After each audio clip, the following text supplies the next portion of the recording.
Assalamualaikum warahmatullahi wabarakatuh. Kembali lagi bersama saya Dinar, dan di sini saya akan melanjutkan ke bab 3 mengenai topologi jaringan komputer. Topologi jaringan komputer adalah topologi jaringan komputer adalah pola atau cara menghubungkan komputer satu dengan komputer lain.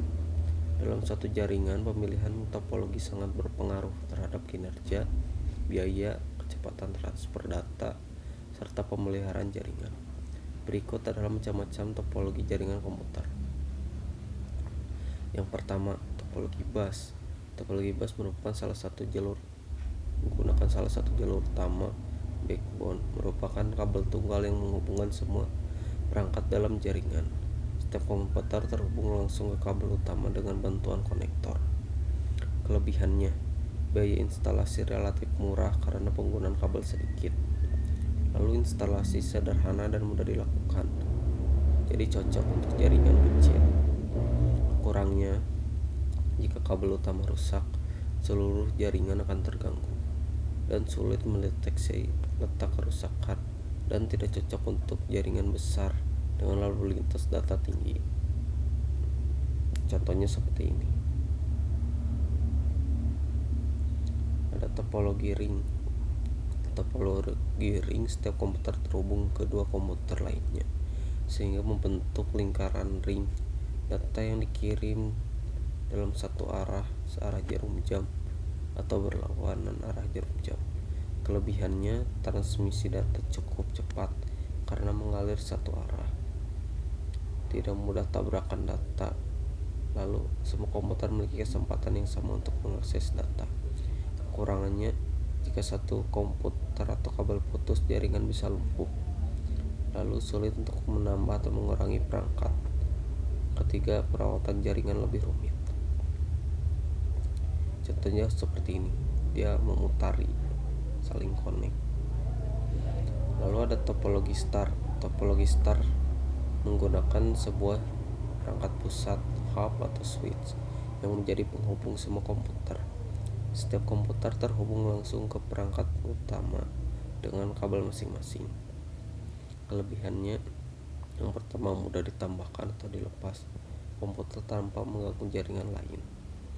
Yang kedua, jika kabel rusak, komputer lain tetap berfungsi. Ketiga, mudah dalam mendeteksi kerusakan jaringan. Kekurangannya, membutuhkan lebih banyak kabel dibandingkan topologi bus. Jika hub atau switch-nya rusak, seluruh jaringan terputus. Biaya lebih mahal karena butuh perangkat tambahan.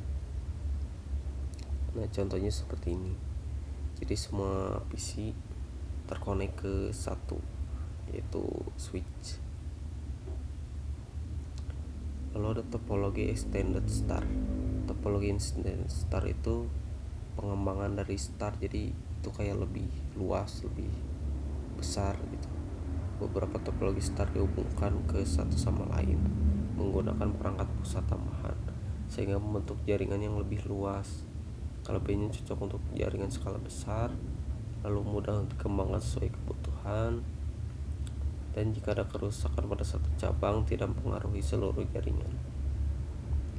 Kekurangannya, membutuhkan banyak kabel dan perangkat hub atau switch. Biaya instalasi dan pemeliharaan cukup tinggi. Jika hub pusatnya rusak, jaringan bisa lumpuh. Nah, ini contohnya.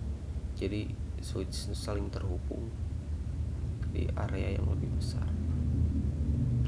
Topologi mesh. Topologi mesh menghubungkan setiap komputer dengan komputer lainnya secara langsung. Artinya setiap perangkat memiliki jalur khususnya masing-masing. Kelebihannya sangat handal karena jika satu jalur rusak, masih ada jalur lain yang bisa digunakan. Tingkat keamanan data tinggi. Transfer data sangat cepat karena memiliki jalur langsung. Kekurangannya, biaya instalasi sangat mahal karena memerlukan banyak kabel. Lalu instalasi rumit dan sulit dikelola dan tidak efisien untuk jaringan berskala kecil. Contohnya ini. Di setiap komputer itu saling connect ke 4 komputer lain. Jadi komputer 1 connect ke komputer 2, 3, 4 gitu.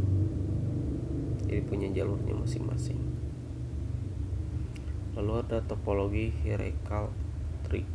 Topologi hierarchical atau tree adalah gabungan dari topologi star yang disusun bertingkat menyerupai pohon. Biasanya digunakan untuk jaringan yang luas seperti kampus, perusahaan besar. Kelebihannya cocok untuk jaringan skala besar, mudah dikembangkan sesuai kebutuhan. Struktur bertingkat memudahkan pengelolaan. Namun kekurangannya membutuhkan banyak kabel dan biaya instalasi mahal. Jika perangkat pusat pada level atas rusak, maka jaringan di bawahnya terganggu.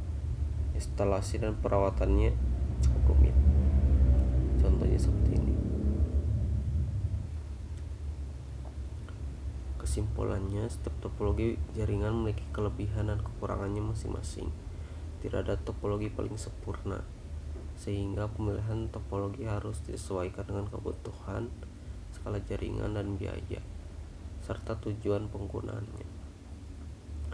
Mungkin cukup sekian penjelasan dari saya. Mohon maaf bila ada salah kata.